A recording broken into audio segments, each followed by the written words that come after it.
श्री शिवाय नमस्तु भयम।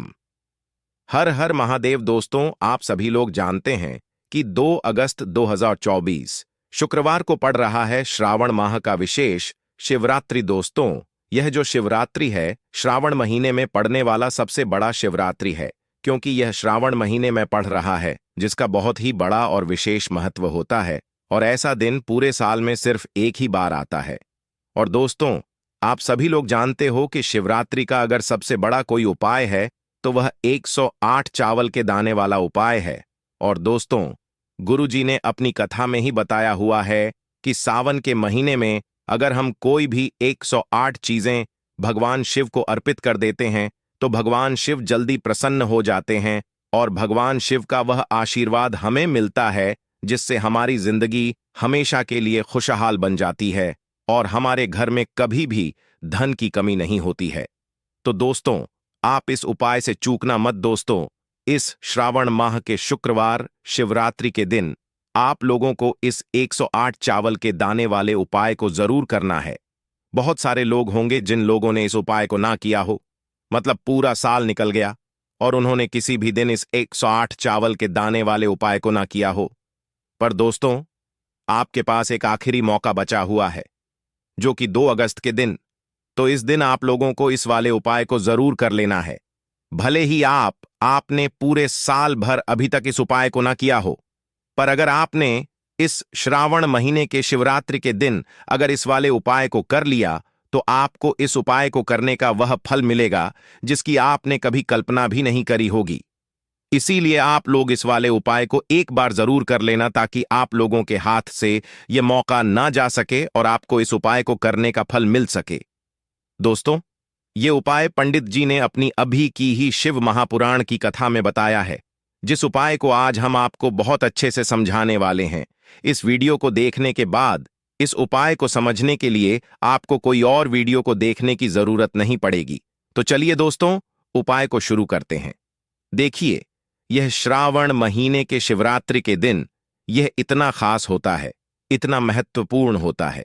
देखा है कभी कभी बड़े बड़े पूजा पाठ अनुष्ठान से जो मनोकामना पूर्ण नहीं होते, वह श्रावण महीने के दिन एक छोटे से उपाय करने से ही आपकी मनोकामना पूर्ण हो जाती है। और बहुत सारे लोगों ने इस उपाय को किया भी है और उनको इस उपाय को करने का फल भी जरूर मिला है।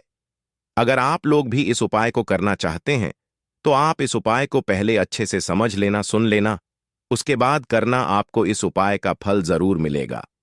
और इस उपाय को कर लेने से आपके घर में चाहे किसी भी प्रकार की दुख और समस्या क्यों ना चल रही हो, आपको उसका कारण भी नहीं पता है कि भाई ये समस्या किस कारण से चल रही है, उसका कुछ भी कारण हो सकता है, जैसे पितृदोष हो सकता है या किसी भी तरह का मंगल दोष भी हो सकता है।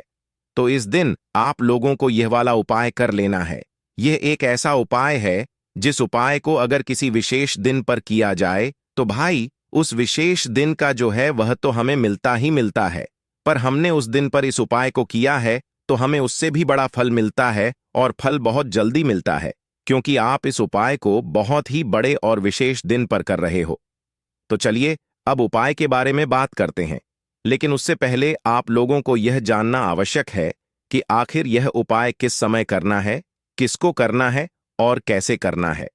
तो चलिए हम आगे आपको वीडियो में एक एक करके बता देते हैं।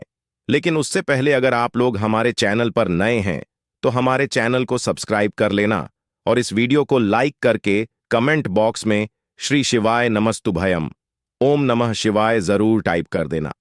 तो दोस्तों, इस 108 चावल के दाने वाले उपाय को हमें इस शिवरात्रि के दिन कैसे करना है, किसको करना है, किस समय करना है और कहां पर करना है, ये सारे सवालों के जवाब आपको इस वीडियो में मिल जाएंगे।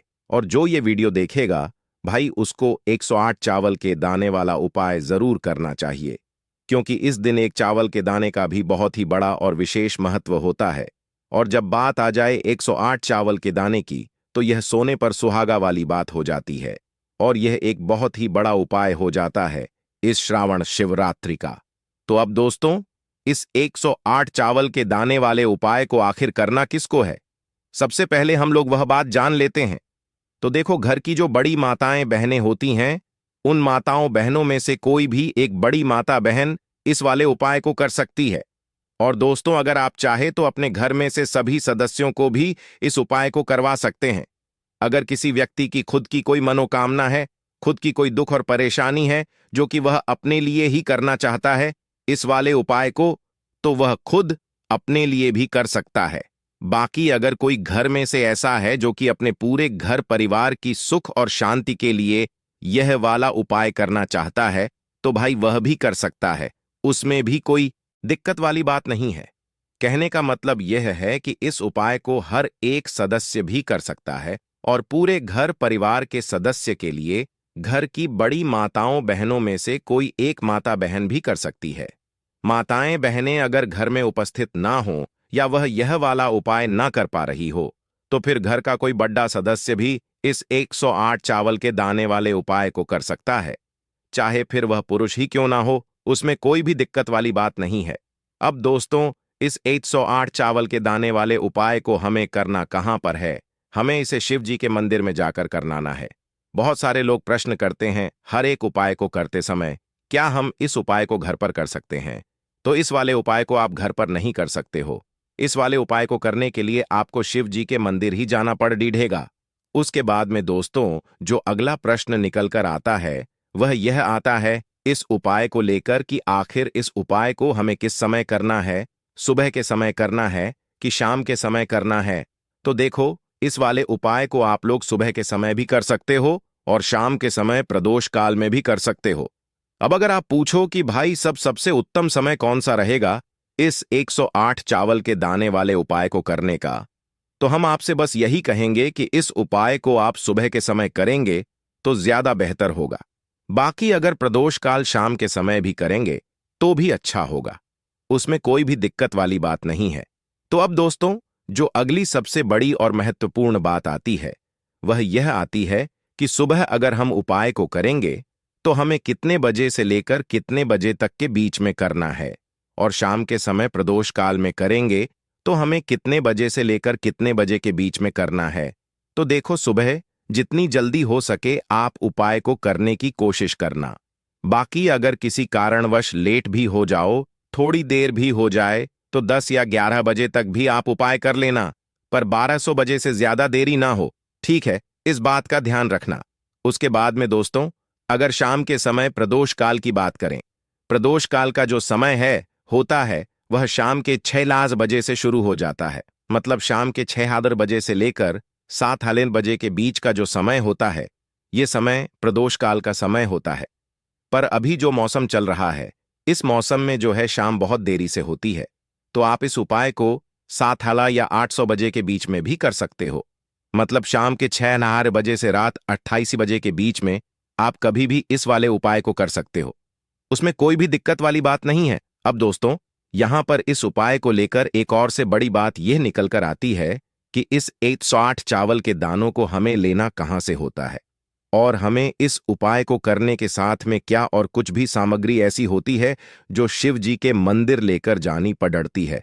तो देखो, यहां पर हम आपको बता दें, सबसे पहले आप लोग ये जान लो कि यह जो 108 चावल के दाने वाला उपाय है, सिर्फ और सिर्फ आप उपाय की सामग्री लेकर कभी भी शिव जी के मंदिर मत जाना, क्योंकि हमें भगवान के सामने यह नहीं दर्शा है कि अगर हम भगवान शिव जी के मंदिर आए हैं तो अपने फायदे के लिए आए हैं। तो इसलिए जो भी पूजन सामग्री है, उपाय सामग्री है, 108 चावल के दाने, इसके साथ में आपको पूजन सामग्री भी जरूर लेकर जाना है। देखो, अगर सुबह के समय उपाय कर रहे हो तो सीधी सी बात है, एक लोटा जल तो आप लेकर जाओगे ही जाओगे। वही एक लोटा जल अगर मिट्टी का जल हो तो बहुत अच्छा रहेगा। मिट्टी का जल कैसे बनाएं या जाता है, इसके लिए हमने पहले से बहुत सारी वीडियोस बना दी हैं आपके पास। इस दिन एक आखिरी मौका रहेगा मिट्टी का जल शिव जी पर चढ़ाने का और उपाय को करने का। बहुत बड़ा आपको इस दिन फल मिलेगा, तो इसलिए इस दिन हो सके तो भाई मिट्टी का जल चढ़ाना, तो अपने साथ में कम से कम एक लोटा जल तो आपको लेकर जाना ही जाना है। अगर मिट्टी का जल नहीं है तो घर का जल भी आप इस्तेमाल कर सकते हो। इसके अलावा जो भी पूजन सामग्री है, देखो 108 चावल के दाने यह अलग आपके रहेंगे, और जो आपकी पूजन सामग्री रहेगी वो अलग रहेगी। पूजन सामग्री में आप जो भी चीज लेकर जाना चाहे वो लेकर जा सकते हैं, उसमें कोई भी दिक्कत वाली बात नहीं है। वहीं अगर हम बात करें शाम के समय की, तो शाम के समय शिव जी पर जल नहीं चढ़ता है। इसीलिए शाम के समय आप लोग एक दीपक तैयार कर लें, जो कि गोल बत्ती का आटे का शुद्ध देसी गाय का घी का होगा, है ना। इस बात का आप लोगों को ध्यान रखना है और इस दीपक को आपको घर से जलाकर नहीं लेकर जाना है, भगवान शिव जी के मंदिर में जाकर ही जलाना है। इस बात का भी आप लोगों को ध्यान रखना है। अब दोस्तों, यहां पर हमें इस बात को समझना है कि यह 108 चावल के दाने हमें लेना कहां से है। क्या हमें दुकान से लेकर आना है, या हमें अपने घर से लेना है, या कहां से लेकर आना है, और कौन से चावल लेना है, क्योंकि चावल भी बहुत प्रकार के होते हैं। तो देखो, इन सभी सवालों के जवाब आप लोग एक बात में सुन लो कि भाई यह जो उपाय है, इस उपाय में आपको ये नहीं देखना है कि भाई कौन से चावल है कौन से चावल नहीं है। बस जो भी चावल ले रहे हो वो चावल का दाना सबूत होना चाहिए, मतलब साबुत होना चाहिए, टूटा हुआ नहीं होना चाहिए, कटा पिटा नहीं होना चाहिए। यह बात आपको ध्यान रखना है।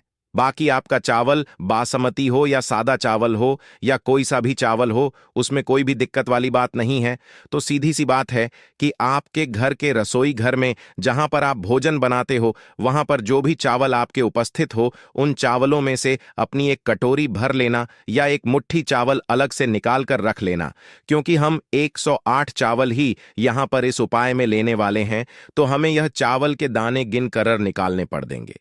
इस बात का आप लोगों को ध्यान रखना है। तो अपने उस चावल की कटोरी में से या चावल में से 108 ऐसे चावल के दाने आप लोग निकाल लो, जो कि टूटे हुए ना हो, कटे पिटे ना हो, जिनमें कोई दाग ना लगा हुआ हो, है ना। अच्छे साबुत चावल के दाने 108 दाने आप लोग निकाल कर रख लो, और इन्हें किसी भी एक कागज की पुड़िया में या कि एक छोटी सी कटोरी में आप लोग रख लो, ताकि यह सुरक्षित रहे। आपके एक भी चावल का दाना इधर उधर ना हो और आपका उपाय भी पूरा अच्छे से हो जाए। तो भाई, जैसे ही आपका उपाय की जो सामग्री है 108 चावल के दाने ये तैयार हो जाते हैं, उसके बाद मैं आपको जो भी अपनी पूजन सामग्री है सुबह के समय कर रहे हो, तो एक लौटा जल या पूजन सामग्री जो लेकर जाना चाहो उसकी भी तैयारी कर लेना। और शाम के समय जा रहे हो तो भाई अपना अपना जो दीपक है उसे तैयार कर लेना, ठीक है। और उपाय को करते समय शुद्धता का विशेष रूप से ध्यान रखना, ठीक है। सुबह सुबह स्नान करने के बाद ही उपाय को करने की आप लोग तैयारी करना। उसके बाद अगर शाम के समय की बात करें तो शाम के समय आपको स्नान करने की जरूरत नहीं है, पर शुद्धता का ध्यान रखना है। आपको स्नान तो नहीं करेंगे, आप हाथ मुंह धोकर भी इस वाले उपाय को शाम के समय प्रदोष काल में कर सकते हैं। इसमें कोई दिक्कत वाली बात नहीं है। तो आप अपने उपाय की पूरी सामग्री तैयार करके आपके पास ही में जो आपका शिव मंदिर हो वहां पर पहुंच जाइए। सबसे पहले शिव मंदिर में जाकर आप लोगों को उपाय नहीं करना है। पहले भगवान के दर्शन करना है, भगवान से आशीर्वाद प्राप्त करना है, फिर शिव जी की शिवलिंग के पास में आना है। शिवलिंग के पास में आने के बाद आप जो पूजन सामग्री लेकर आए हुए हैं, जैसे कि सुबह गए हुए होंगे, तो एक लौटा जल और जो भी पूजन सामग्री लेकर आए हैं, आप उनसे भगवान शिव जी की पूजन कीजिए। सबसे पहले तो एक लौटा जल ही चढ़ेगा, उसके बाद में आपकी पूजन सामग्री चढ़ेगी। उसके बाद में अगर दोस्तों शाम के समय अगर आप इस उपाय को कर रहे हो, तो अपने साथ में कम से कम एक जो दीपक है गोल बाती का, जो आप अपने साथ में लेकर गए हो, उस दीपक को मंदिर में जाकर अपनी माचिस से जलाना है और उस दीपक को शिवलिंग के पास में रखना है, ठीक है। इस दीपक को रखने के बाद ही आप लोगों को अपना यह वाला उपाय शुरू करना है, और दीपक को ज्यादा पास में मत रखना, वैसे भी गर्मी पड़ रही है। भगवान शिव जी को आंच नहीं लगनी चाहिए, है ना। तो भाई, जैसे ही आपकी पूजा अर्चना हो जाती है, आप भगवान शिव जी को प्रसन्न कर लेते हैं, उसके बाद में शिवलिंग के पास ही में आप कहीं पर बैठ जाइए, सामने या आसपास जिस जगह पर आपको बैठना हो वहां पर बैठ जाइए, और अपने वह 108 चावल के दाने अपने सामने निकाल कर रख लीजिए, क्योंकि अब यहां पर उपाय को यहां पर करने की आपको तैयारी करना है। और इस तरीके से जब आप उपाय करेंगे पूजन सामग्री करने के बाद, पूजन अर्चना करने के बाद, तो आपको उपाय का फल बहुत जल्दी और बहुत बड़ा होकर मिलेगा। तो अपने 108 चावल के दाने अपने सामने निकाल कर रख लेना। और यह जो उपाय है यह आपकी सीधे हाथ की हथेली से होगा, इसलिए इस बात का भी विशेष रूप से ध्यान रखना है। तो सीधे हाथ की हथेली का प्रयोग करके ही आप लोग अपना इस वाले उपाय को करना। अपने सामने जो भी आपकी कागज की पुड्डी या है उसको खोल कर रख लो, या कटोरी है तो भाई उसे अपने सामने रख लो, और अपने वह 108 चावल के दाने निकाल लो। ठीक है। उसके बाद में दोस्तों, अब आपको क्या करना है कि शिवलिंग आपके सामने होगी, तो आपने वह 108 चावल के दाने एक एक करके आपको शिवजी के शिवलिंग के ऊपर चढ़ाना है। कहां पर चढ़ाना है? शिवलिंग के ऊपर चढ़ाना है और कहीं पर भी नहीं चढ़ना है। आपको अपने हथेली से तो शिवलिंग के ऊपर चढ़ना है, भले ही फिर वह अपने आप जलाधारी पर गिर जाए, या मतलब वहीं पर गिर जाए, उसमें कोई दिक्कत वाली बात नहीं है। पर आप चढ़ाओ शिवलिंग के ऊपर ही। तो आपको क्या करना है? अपना पहला चावल का दाना उठाना है, श्री शिवाय नमस्तुभयम बोलना है और शिवलिंग पर चढ़ा देना है। इसी तरीके से दूसरा चावल का दाना उठा है, शिवलिंग पर चढ़ाना है और मंत्र बोल देना है। और फिर तीसरा चावल का दाना उठाना है, श्री शिवाय नमस्तुभ्यम बोलना है और चढ़ देना है। इसी प्रकार से आपको पूरे 108 चावल के दाने एक एक करके शिव जी के शिवलिंग के ऊपर चढ़ाना है और भगवान से प्रार्थना करते जाना है। मतलब प्रार्थना तो आपको आखिरी में करना है, पर हर एक चावल के दाने को चढ़ाते समय श्री शिवाय नमस्तुभयम जरूर बोलना है। उसके बाद ही में यह चावल का दाना शिवलिंग के ऊपर आपको चढ़ाना है। जैसे ही आपके 108 चावल के दाने शिवलिंग के ऊपर रच जाते हैं, तो भाई उसके बाद में आपको क्या करना है? भगवान से अपनी मनोकामना बोलना है। मनोकामना भी कब बोलना है? जब आपका 108 चावल का दाना आपके सीधे हाथ की हथेली में हो और आप उसे चढ़ाने के लिए जा रहे हो। श्री शिवाय नमस्तुभयम बोलकर उस आखिरी चावल के दाने को शिवलिंग के ऊपर चढ़ा देना और भगवान से फिर अपनी वह मनोकामना बोल देना, जिस मनोकामना के लिए आप लोग अपना यह वाला उपाय कर रहे हो। जिस भी दुख और परेशानी के लिए आप लोग अपना यह वाला उपाय कर रहे हो, उसके बाद में जैसे ही आप अपनी मनोकामना बोल देते हो, आपका यह वाला उपाय पूरा हो जाता है। पर दोस्तों, उपाय को करने के बाद आप लोगों को 2 मिनट भगवान शिव जी के मंत्र का जाप जरूर करना है।